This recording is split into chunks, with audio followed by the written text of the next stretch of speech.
The summer heat was unbearable that Tuesday afternoon in London, and tensions were running high near Buckingham Palace. Thousands of tourists crowded the streets, cameras ready to capture the famous changing of the guard ceremony. Among them stood Marcus Thompson, a 34-year-old construction worker from Manchester who had been drinking since noon. Marcus wasn't supposed to be in London that day.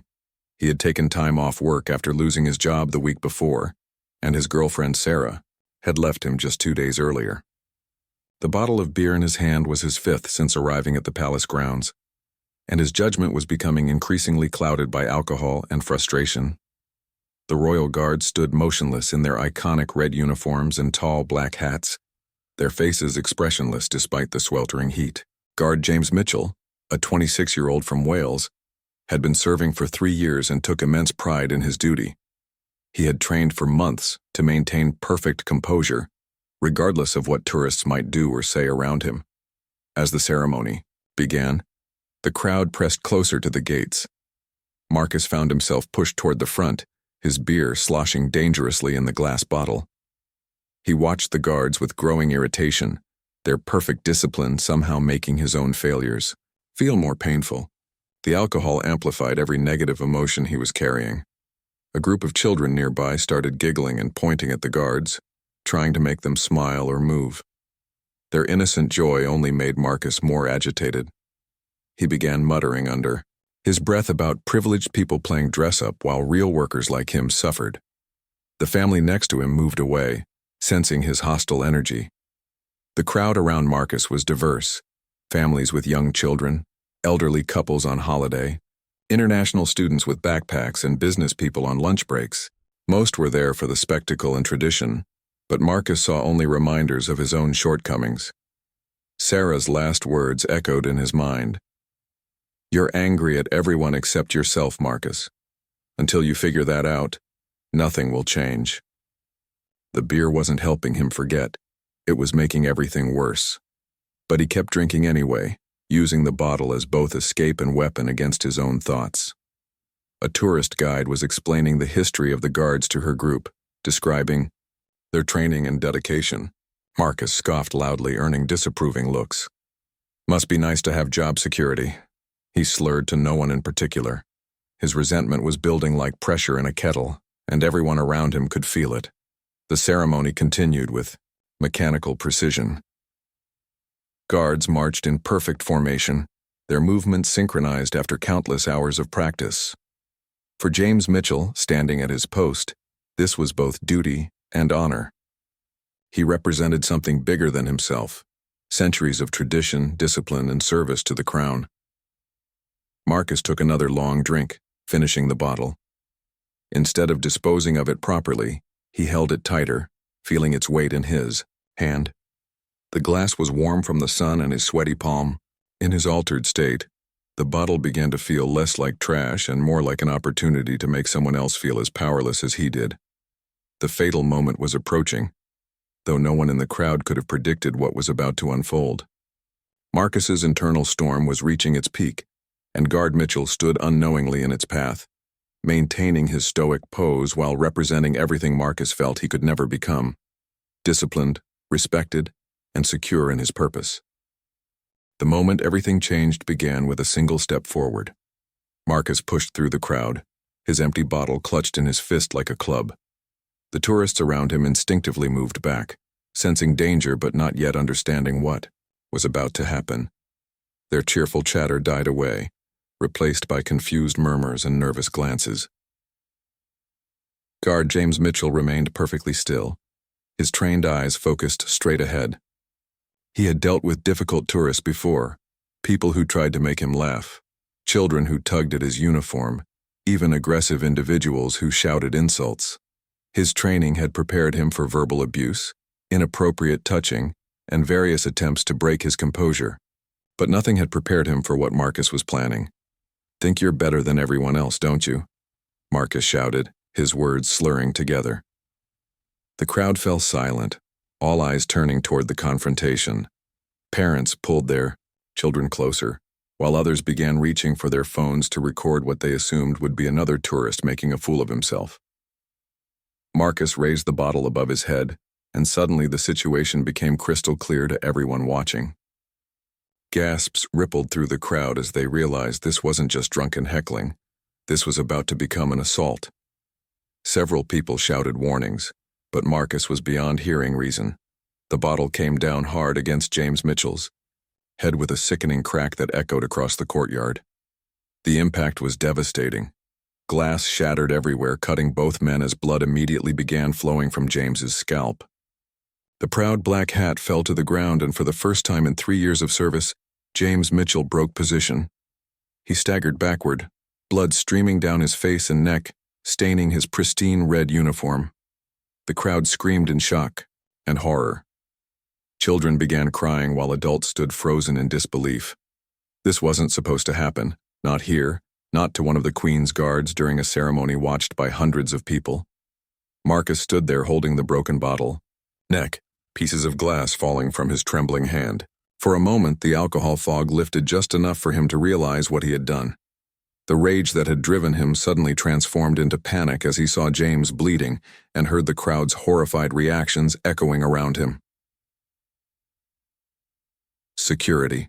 Personnel were already moving through the crowd, but they were positioned for crowd control, not for dealing with a violent assault on a guard. The nearest officers were still pushing through the packed tourists, shouting for people to move aside. In those critical seconds, Marcus and James stood facing each other, assailant and victim, both bleeding, both changed forever by a moment of violence. James touched his head and looked at his blood-covered hand in shock. Despite years of military training, nothing had prepared him for being attacked while in ceremonial position. The physical pain was intense, but the violation of the ceremony and everything it represented cut even deeper. He had been taught that his role was sacred, that the uniform demanded respect from all who saw it. The crowd's initial shock was giving way to anger. Voices rose in condemnation of Marcus, demanding his immediate arrest. Some tourists were already showing their recorded footage to others, the violence captured from multiple angles. Within minutes, this incident would be shared across social media platforms, making Marcus one of the most hated men in Britain. What happened next defied every expectation of everyone present. Instead of collapsing or calling for help, James Mitchell did something that would be talked about for years to come. He looked directly at Marcus Thompson, blood still flowing from his head wound, and spoke in a calm, steady voice that carried across the silent courtyard. "Are you hurt?" James asked, noticing the cuts on Marcus's hand from the broken glass. The question hit the crowd like a thunderbolt. Here was a man who had just been brutally attacked, bleeding profusely from a head wound, asking about his attacker's well-being. The silence stretched for several heartbeats as everyone tried to process what they had just heard. Marcus stared at James in complete confusion. He had expected retaliation, arrest, maybe even a fight. The last thing he anticipated was compassion from the man he had just assaulted. His hand was indeed cut from gripping the broken bottle, blood mixing with glass fragments, but the pain seemed insignificant compared to the guard's injuries. What? Marcus stammered, his alcohol-clouded mind struggling to understand this. Response. The bottleneck slipped from his grip and shattered on the pavement. Around them, the crowd remained frozen, cameras still rolling, but no one quite believing what they were witnessing. James took a step closer, ignoring the blood running down his face. His training had taught him discipline and composure, but this response came from somewhere deeper, a fundamental belief in human dignity that transcended uniform and ceremony. "You're bleeding," he observed matter-of-factly, gesturing toward Marcus's injured hand. Security officers finally reached them, ready to tackle Marcus to the ground, but James raised his uninjured hand in a stopping gesture. "Wait," he commanded with the authority of his rank. "Let's get both of us some medical attention first." The crowd erupted in confused murmurs. This wasn't how these situations were supposed to unfold. Violence was met with violence, hatred with hatred. But James Mitchell was rewriting the script in real time, and everyone watching struggled to understand his motives. Dr. Sarah Chen, a tourist from Toronto who happened to be a physician, pushed through the crowd. "I'm a doctor," she announced. "Both of you need immediate medical care." She looked back and forth between the two men, one in uniform bleeding from his head, the other in civilian clothes with glass cuts on his hands, both standing in a pool of broken glass and blood. Marcus began to shake, whether from shock, alcohol withdrawal, or the weight of realization, no one could tell. "Why aren't you angry?" he asked James, his voice barely above a whisper. "Why aren't you fighting back?" James wiped blood from his eyes with his sleeve, never breaking eye contact with Marcus. "Because fighting back won't heal either of us," he replied. "And right now we both need healing." The profound simplicity of his words rippled through the crowd like a stone dropped in still water. Here was a lesson in humanity being taught. In the most unlikely circumstances, a royal guard showing mercy to the man who had just attacked him, choosing compassion over retribution when he had every right to demand justice. Paramedics arrived and began treating both men simultaneously. As they worked to stop James's bleeding and remove glass from Marcus's hand, the two men continued to look at each other with a strange understanding beginning to form between them. The crowd watched in fascination as something beautiful emerged from something ugly, a testament to the power of unexpected kindness in the face of violence. As the paramedics worked on their injuries, something extraordinary continued to unfold between Marcus and James. The crowd, which had initially called for Marcus's immediate arrest, found themselves witnessing a masterclass in human dignity that challenged everything they thought they knew about justice and forgiveness.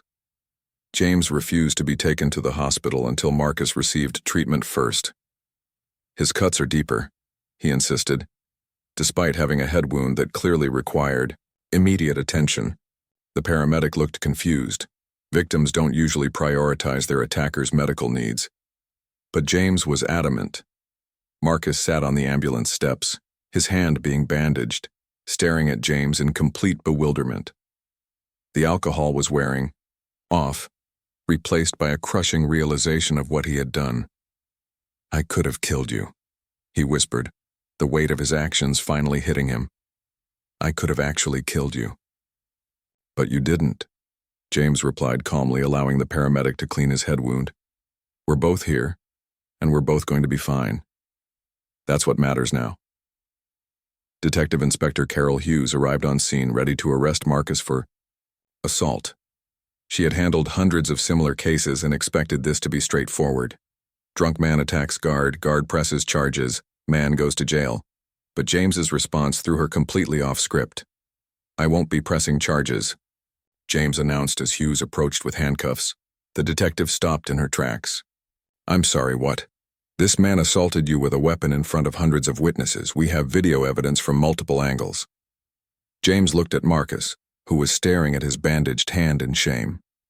"Pressing charges won't solve the real problem here. This man needs help, not punishment."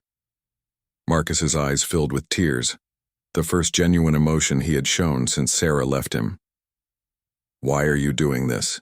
he asked James. "I don't deserve your kindness.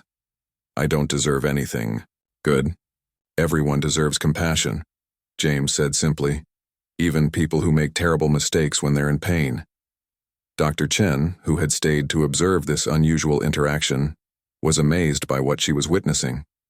In her medical practice, she had seen how violence typically escalated, how victims often became consumed with anger and revenge.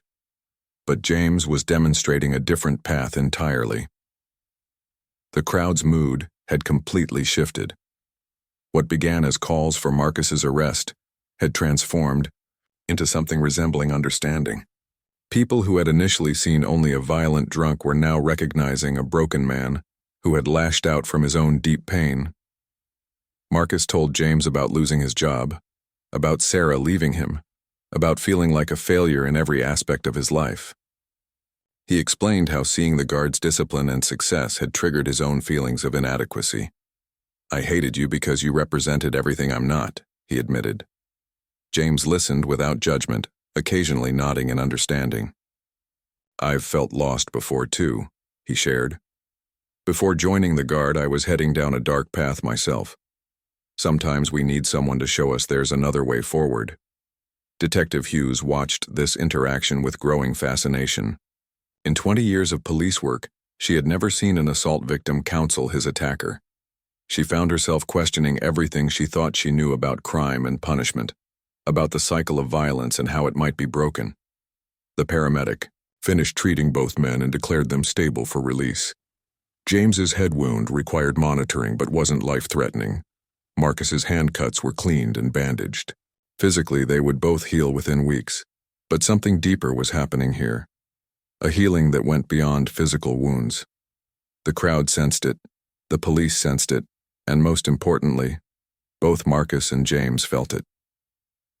What started as the worst day of both their lives was becoming something else entirely, a moment of human connection that would change them forever.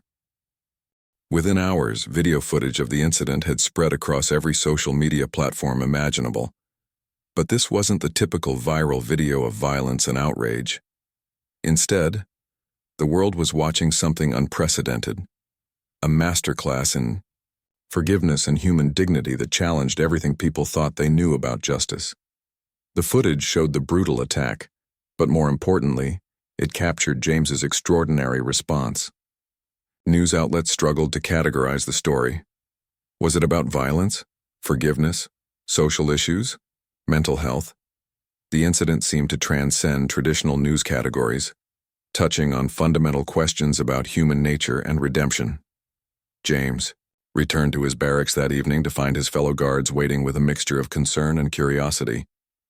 His commanding officer, Major Patricia Williams, had been prepared to deal with the aftermath of an assault on one of her soldiers. She wasn't prepared to deal with a soldier who had turned the situation into a lesson about compassion. "Mitchell, what you did today was either brilliant or completely insane," Major Williams said during their debriefing. "I've never seen anything like it in 30 years of service." James touched the bandage on his head thoughtfully. "I just responded the way I felt was right, ma'am. He was hurting more than I was even before he hit me with that bottle." Meanwhile, Marcus had returned to his empty flat in Manchester, but he couldn't stop thinking about James's words. For the first time in months, he wasn't reaching for alcohol to numb his pain. Instead, he was feeling something he hadn't experienced in years of hope. Not because his problems had disappeared, but because someone had shown him that even in his worst moment, he was still worthy of kindness. The story reached Sarah, Marcus's ex-girlfriend, through Facebook. She watched the video 3 times, seeing not the violent man she had left, but glimpses of the person she had once fallen in love with. Before the drinking, before the anger, before everything fell apart. She hesitated for hours before finally sending him a text message. "I saw what happened today. Are you okay?" Dr. Chen returned to Toronto but couldn't stop thinking about what she had witnessed. In her medical journal, she wrote about the incident, exploring how James's response might offer insights into trauma treatment and recovery. She had seen how violence typically created more violence, but here was an example of the opposite. Kindness breaking the cycle. Detective Inspector Hughes found herself questioning standard police procedures. If a victim choosing forgiveness over prosecution could create such a profound impact, what did that say about the criminal justice system? She began researching restorative justice programs, wondering if there were better ways to handle cases where people lashed out from pain, rather than malice. The media attention brought both praise and criticism. Some people called James a hero, while others argued he was naive or foolish. Mental health advocates used the story to highlight the need for better support systems. Religious leaders spoke about forgiveness and redemption. Social workers talked about the root causes of violence. But perhaps the most significant impact was on the individuals involved. Marcus, for the first time in months, made it through an entire day without drinking. He called a counseling helpline he found online, something he never would have considered before meeting James. "I hurt someone today," he told the counselor, "but instead of hurting me back, he showed me kindness. I don't know what to do with that." James returned to duty the next day with a small bandage still visible under his hat. Tourists gathered as usual for the ceremony, but there was a different energy in the crowd. People looked at the guards with newfound respect, understanding that beneath the ceremonial uniforms were real people capable of extraordinary grace under pressure. The incident had created ripples that extended far beyond the 2 men involved. Families discussed it at dinner tables, teachers used it as an example in classrooms, and therapists referenced it in sessions with patients struggling with anger and resentment. What had begun as a moment of violence had become a catalyst for conversations about forgiveness, mental health, and the power of unexpected kindness. 6 months later, Marcus Thompson stood outside Buckingham Palace again, but this time he was sober, employed, and accompanied by Sarah, who had decided to give their relationship another chance. They weren't there as tourists. They were there to meet James Mitchell, who had become an unlikely friend and mentor. The transformation in Marcus was remarkable but not miraculous. It had required months of therapy, Alcoholics Anonymous meetings, and slowly rebuilding trust with everyone in his life. James had visited him twice in Manchester, not as a celebrity or hero, but as one human being supporting another through difficult changes. Recovery isn't about forgetting what you did wrong, James had told him during one of those visits. It's about learning to do better and helping others do the same. Marcus had taken those words to heart. He now worked as a peer counselor at a rehabilitation center, sharing his story with others who were struggling with alcohol and anger. His experience with James had given him unique insights into how shame and despair could drive people to destructive behavior, but also how unexpected kindness could plant seeds of change. The incident had also changed James's trajectory. He had been promoted and was now involved in training programs that emphasized de-escalation and human dignity. The Royal Guard had implemented new protocols inspired by his handling of the situation, recognizing that sometimes the most powerful response to aggression was compassion rather than force. James had written a book about the experience titled The Space Between Violence and Healing. The proceeds went to mental health charities and veteran support organizations. He had become a sought-after speaker, sharing his philosophy that every person was worthy of dignity, even in their worst moments. Dr. Chen had returned to London several times to study the long-term effects of the incident. She was working on research about how single acts of compassion could create lasting behavioral changes, using Marcus and James's story as a case study. Her preliminary findings suggested that unexpected kindness could be more transformative than traditional punishment in certain circumstances. Detective Inspector Hughes had successfully lobbied for expanded restorative justice programs in London. The incident had become a training example for police officers, demonstrating how victims choosing forgiveness could lead to better outcomes than traditional prosecution in cases involving mental health or substance abuse issues. The crowd that had witnessed the original incident had been forever changed as well. Many of them had shared their own stories of forgiveness and redemption, inspired by what they saw. The video continued to circulate, but now it was accompanied by updates about both men's recovery and growth. Sarah squeezed Marcus's hand as they approached the palace gates where the incident had occurred. "Are you ready for this?" she asked, knowing how difficult it was for him to return to the scene of his worst mistake. "I think so," Marcus replied, looking at the spot where everything had changed. "I need to face it properly this time." James appeared in civilian clothes, his duty. Shift completed, the three of them walked to a nearby pub, the same one where Marcus had started drinking that fateful day.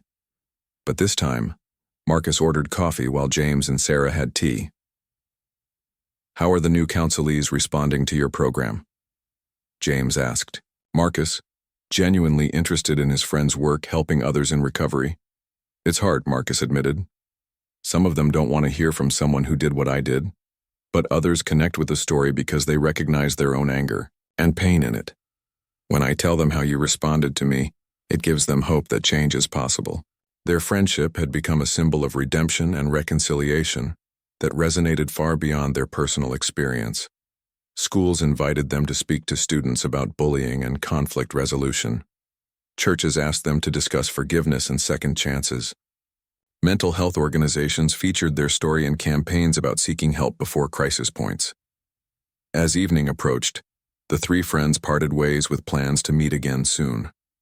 James returned to his duties, knowing that his response to one man's worst moment had created ripples of healing that continued to spread. Marcus and Sarah headed home to Manchester, where Marcus would continue his recovery journey, and his work helping others find their way back from dark places. The Yuan incident at Buckingham Palace had lasted only minutes, but its impact would endure for generations. It had proven that even in moments of violence and despair, there was always a choice between escalation and de-escalation, between punishment and healing, between giving up on someone and believing in their capacity for change. James Mitchell had made that choice, and in doing so, had changed not only Marcus Thompson's life but countless others who heard their story and chose compassion over judgment in their own lives.